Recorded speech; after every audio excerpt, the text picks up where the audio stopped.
Kakulangan, kahirapan, kawalan. Ilan sa mga pangunahing nagpapahirap sa ating mga kabataan. Ngunit paano kung sa kabila nito, ika'y walang tinig at pandinig upang isigaw ang iyong pangangailangan?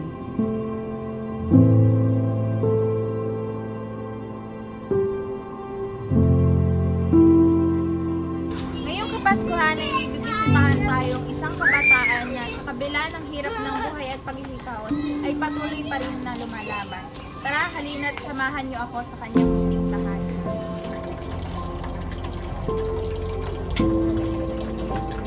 Masikip at delikadong tirahan, malungkot at mapanglaw na tahanan, mahina at malabong tunog ng kapaligiran. Iyan ang kalbaryong pasan ni Arturo, 20 anyos, at may kapansanan.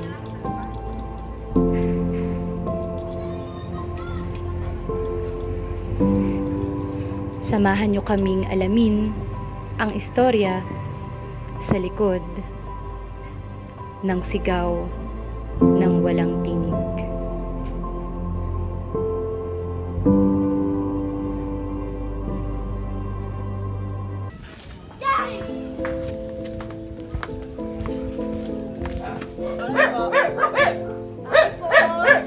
Magandang umaga po. Pwede po bang makituloy? Magandang umaga, Arturo. Anong kadalasang tinatawag nila sa'yo? Dagol. Ano ba kaming maimbitahan sa loob ng bahay niyo? Sige, tara, ilibot mo kami sa inyong... Eto, ano ito? Ha? Sina. Kusina. Kusina. Pasok tayo. Eto naman yung sala nyo. Sala.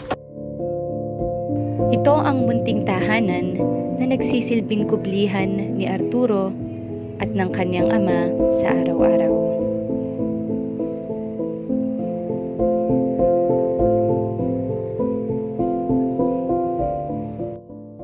Gumagana yung TV nyo? Tapos, saan kayo natutulog? Dito? Kayong dito ng tatay mo? Saan? Bali, dito ka natutulog. Dun sa, dito yung tatay mo. Tapos, saan kayo, bali, ito yung mga damitan, ganyan. Yung CR, doon. Tara, punta tayo sa CR. Dito ka nagluluto. Saan yung kalan mo? Wala po ako eh. Ayun. Tinupok ng kahirapan sa buhay at kakulangan sa aruga ng pamilya ang kamusmusan ni Arturo. Ang kanyang ina ay maagang pumanaw at sa murang edad ay natutong tumayo sa kanyang sariling mga paa. Tapos, sisindihan mo lang. Tapos yung CR nyo. Eto. Ito lang pala yung CR nila. Pwede bang buksan? Okay. Ito. Ayun. Ngayon, si Arturo kasi ay may problema sa pandinig at sa pagsasalita. Siya ay nakarecover lang dahil nag-aral siya sa may ALS. Kaya ngayon ay nakakausap din natin siya ng normal. Kaya ngayon, sige Arturo, ikwento mo sa amin kung paano kayo nabubuhay sa loob ng isang araw. Dahil sa kuya mo na tinutulungan kayo. Ilan kayo magkakapatid? 5 po. 5. Nasaan na sila? Minsan ako na po. May mga asawa na. So, pang ilan ka? Pang-4. So, ikaw yung... Wala. Ano naman sa amin kung ano yung mga ginagawa mo sa umaga? Sa umaga, anong ginagawa mo? Ha? Magluto. So, doon, di ba, ang kalan nyo di ano lang, mga kahoy. So, sa umaga nagpupulot ng mga kahoy. Tapos, ano pang, Mga ito. ha? Bukas na ito. Ano? Bukas na ito. Naghuhugas ng plato. So, dun sa paghugas mo ng plato, saan nanggagaling yung tubig o yung pambanyo ng tubig? Lola po. Sa lola mo. Tapos sa kuryente, kay lola din. So yung lola mo, tsaka yung may buhay pa ba yung lola mo? Nasaan sila ngayon? Hindi mo alam. Parang pinapadala na lang kayo ganun. Sa tanghali, anong ginagawa mo? Basa ko. Ha? Sulat. Susulat? Nagbabasa? Ba't ka nag-aaral? Isip ko. Ha? Isip. Saan? Francis. Sa Francis. Sa pag-aaral mo sa Francis, paano ka pumapasok? Naglalakad. Naglalakad ka lang mula dito hanggang Francis. Ang layo pala nun. Naglalakad ka lang. Wala kang magkano naman yung baon mo? Hindi. 20 lang yung baon niya. Yung tanghalian mo, paano ka kumakain? Tapay-tapay. Tinapay lang. Ganun pala ka. So, grabe no, yung baon lang niya ay 20. Sa halagang 20 pesos ay tinapay lang yung mabibili niya. Tapos, tayong mga kabataan tulad ko ay nagrereklamo pa kung minsan kung maliit lang ang baon na binibigay sa atin. So, talagang ang kanyang buhay ay isang maging inspirasyon sa ating mga kabataan. Tapos, uuwi ka ng bahay. Tapos, magluluto ka ulit. Ano pang gagawin mo pagkatapos mong umuwi ng bahay? Ha? Magawa dito. Tapos, mga assignment, ganun. Sa gabi, ano namang ginagawa mo sa gabi? Basa-basa ko. Nagbabasa ka, tapos magluluto ka ulit para panghapunan nyo. Ano yung mga kadalasan yung pinakain? Ganun. Ano yung mga niluluto mo? Itlog. Itlog, ano pa? Bimi. Ano? Kanto ko. Kanton. Tapos, ano pa yung mga niluluto mo? Kanto. Ha? Kanto. Hotdog. Ayun lang. Ayun lang yung mga kinakain niya. So, ayun talaga makikita natin na sa kanyang buhay ay na tayo kung minsan din sa pagkain ay nagrereklamo tayo na hindi masarap o kaya bibili tayo sa mga fast food, no? Pero siya, sa mura niyang edad ay ganun, siya yung nag-aano sa kanyang buhay na maging independent. So, ayun. Ngayong bakasyon, anong ginagawa mo sa tanghali, sa hapon? Luto ko. Magluto. Tapos ano pa? Pinagkakaabalahan mo ba? Salat man sa buhay at maraming hinaing na hindi masambit, hindi nawalan ng determinasyon si Arturo na sa kanyang paggising isang araw ay may sisibol na bagong pag-asa.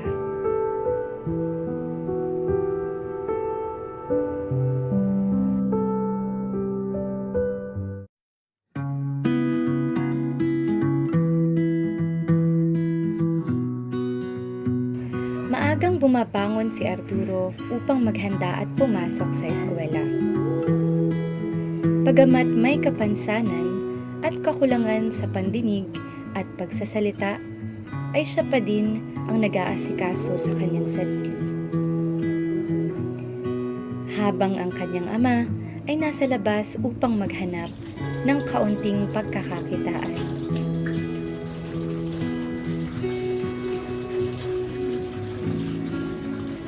Siya ay 20 anyos, ngunit hindi katumbas nito ang kanyang kaisipan. Marahil musmus pa ang isip, ngunit sa kabila noon ay pursigidong matuto at umunlad sa buhay.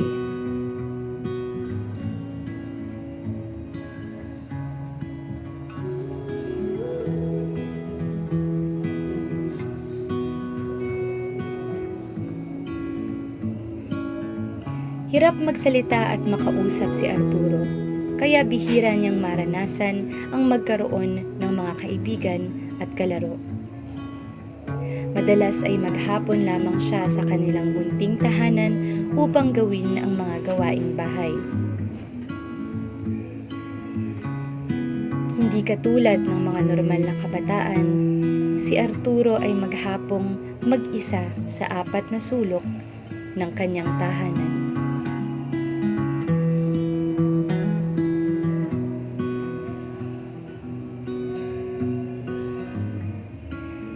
buhat ng pumanaw ang kanyang ina, ay natuto si Arturo na lumaban sa buhay.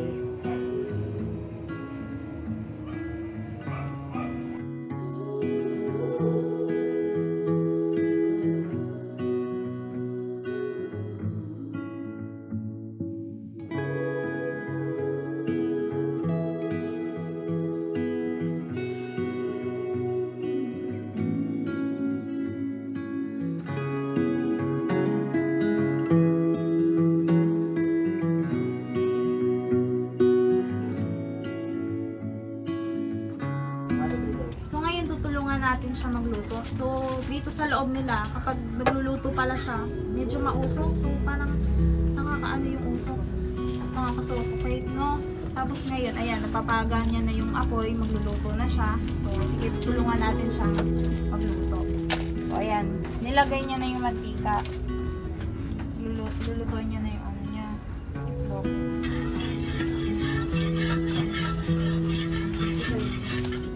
So, ganyan talaga yung buhay na saan ay mahirap man. Pero kailangan nilang bumangon, kailangan nilang sila yung kumilos sa sarili nila para mabuhay sila sa loob ng isang araw.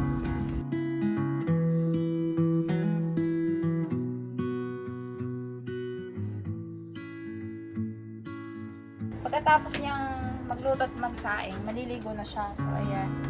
Maliligo na siya sa kanilang banyo.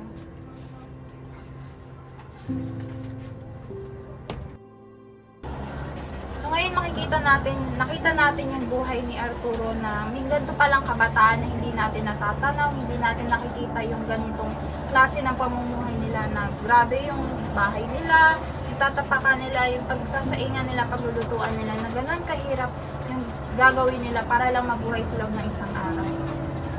So ngayon, sasamahan natin si Kuya Arturo na kumain dahil siya lang ngayon yung mag-isa kasi yung tatay niya nag-extra kaya kakain siya ng mag-isa. Pero sasamahan natin siya ngayon.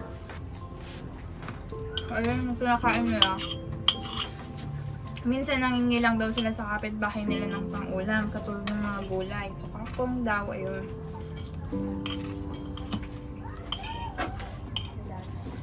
Tsaka mga delata, no? Tsaka, ang kadalasan nilang pagkain, delata, tuyo, itlog, tsaka mga kanton daw. So, hindi rin minsan masustansya yung kinakain nila dahil wala nga silang pambili.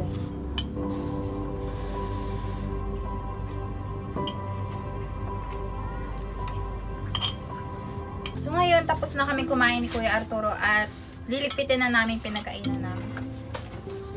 Nahugasan na din niya yung pinagkainan. So, ngayon, dito ulit siya maghuhugas ng pinggan. Nakita natin na hugasan niya yung pinggan at doon ulit tatapon yung tubig. Nakita natin na yung ilalim nitong bahay ay tubig talaga. So, kapag natutulog, minsan, kapag umuulan, makikita natin dahil open area to, lalo na dito, kapag nagluluto siya, medyo, di ba, kadalasan kapag umuulan, umaangay, so nababasa yung pinaglulutuan niya, tapos kapag daw natutulog siya, doon sa tinutulugan niya, na nababasa siya, kaya mahirap talaga yung buhay na meron sila. Si Arturo ay isang halimbawa na hindi hadlang ang kapansanan at kakulangan upang makamit ang tamang karunungan at kaalaman.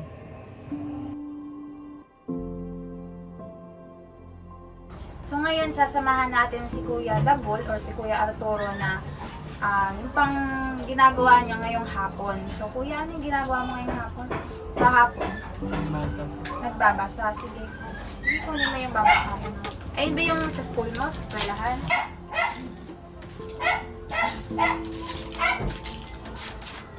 So ngayon si Kuya Arturo, makikita natin na siya, nagbabasa siya. Ayun, ginagawa niya para makatulong sa kanya, ma-improve yung pagsasalita niya, yung pakikinig niya. Kasi di ba nagka-problema siya sa pandinig, sa pagsasalita. Pero tayong mga kabataan na kung tayo sa gagawin natin sa hapon, matutulog, magsiselfone, at kung ano namang pang bagay, gagala, pupunta sa mall. Pero siya makikita natin yung buhay niya na talagang nakakaantig ng puso yung buhay niya, no? Yung gagawin niya sa buong maghapon, ganito, para lang makapagpalipas ng oras, ganyan.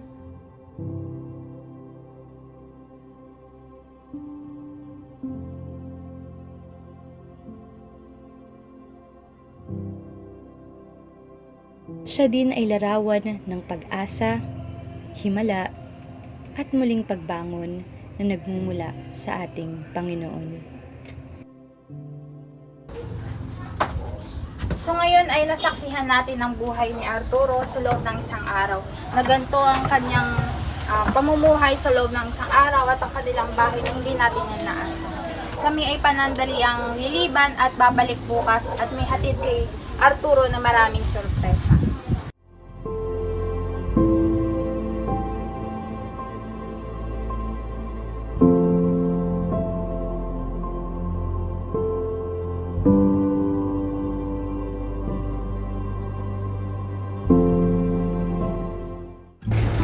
Pangalawang araw na babalik kami sa bahay nila Arturo na kung saan may ihatid kaming sorpresa sa kanya.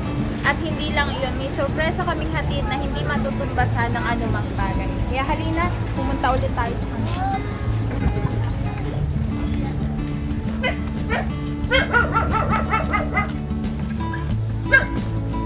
Ako! Arturo! Hello! Pumunta ulit kami, mabalik kami. Ibibigay kaming handog para sa'yo. Narito kami kay Arturo para ibigay ang isang regalong hindi kayang tugbasan ng anumang bagay. At may mga kasama kami na kapwa na manggagawa sa templo para i-share ang salita ng ating Panginoon. Po yung mga taga Jesus is Lord Church no po, na nandito po kami para ibahagi sa inyo no po, hindi lang pagpapala na material kundi higit sa lahat yung pagpapalang spiritual no po. Pero ang pinakamahalaga na regalo po at ang tunay na diwa ng Pasko kung bakit si Jesus ay nagpunta dito sa lupa, no, kung bakit siya pinanganak, dahil may Pasko, dahil po sa kaligtasan natin. Yun po yung pinakamagandang regalo na matatanggap natin ngayong Pasko. Tatanggapin ng Panginoon, tayo din ay mapapahamak, no?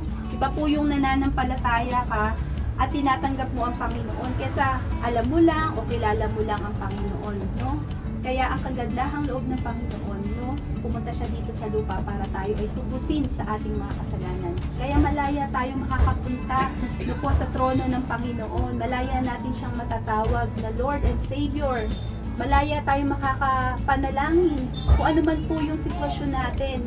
Kayo, no, si Kuya, huwag kayo mawawala ng pag-asa, si Tatay, no po, ang buhay natin ay ipagkatiwala natin sa Panginoon. Ibahagi sa inyo ang pag-ibig ng Diyos po, na wala po tayong dahilan para malungkot kahit na marami tayong kakulangan sa buhay, pero laban lang, no? Laban lang nandyan ng Panginoon. No po, naniniwala ba tayo na buhay yung Panginoon? Yes, buhay po ang Panginoon. Panginoon, nararamdaman ko po ang pag-ibig mo sa aking buhay.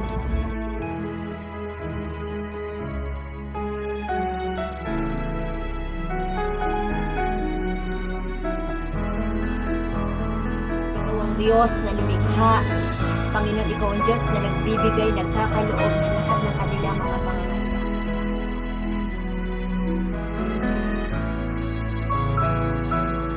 Pangako ng kalangitan, ang pangako ng pagbubukas ng bawat oportunidad.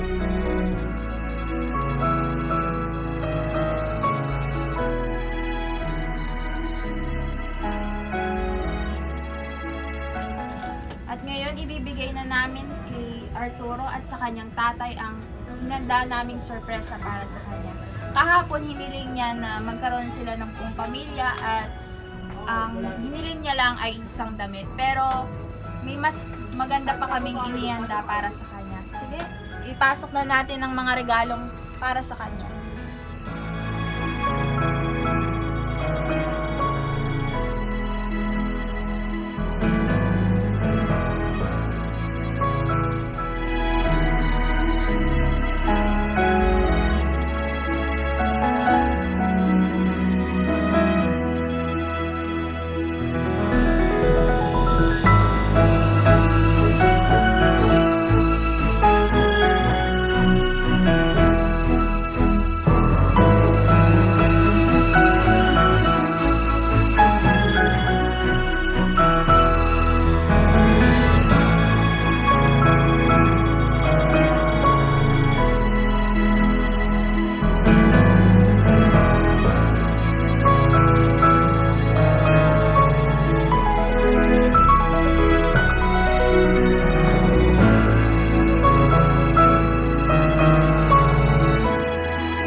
inspirasyon sa amin ang buhay ni Arturo. Isinalarawan niya ang pag-asa, himala, at kaligtasan na dala ng Kapaskuhan. At dito natatapos ang kwento ng buhay ni Arturo na nagbigay inspirasyon sa ating mga kabataan. Bagamat maraming problema ang buhay, pero